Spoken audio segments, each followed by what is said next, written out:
জীবনে কিছু করতে চাইলে কারো কথায় কান না দিয়ে যার যেটা লক্ষ্য সেই লক্ষ্যতে নেমে যেতে হবে। আর আপনি যদি কারো কথা চিন্তা করেন যে কে কি বললো বা আমি পারবো কি না, না, মানুষ সব পারে।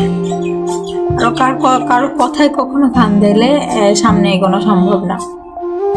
লাইফ আমার, ডিসিশন আমার, সবকিছু আমার। এই জায়গায় অন্য মানুষের কথা ভেবে তো আমাদের কোনো লাভ নেই, তাই না?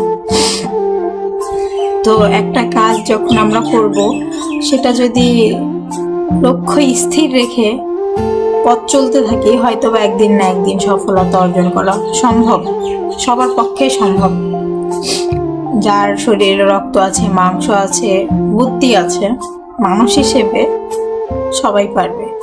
একজন পারে মানে সবাই পারতে হবে, এরকম একটা বিষয় আর কি। যাই হোক, জানি না কে কেমন ভাবে নিলে, কিন্তু এটাই আসলে বাস্তবতা।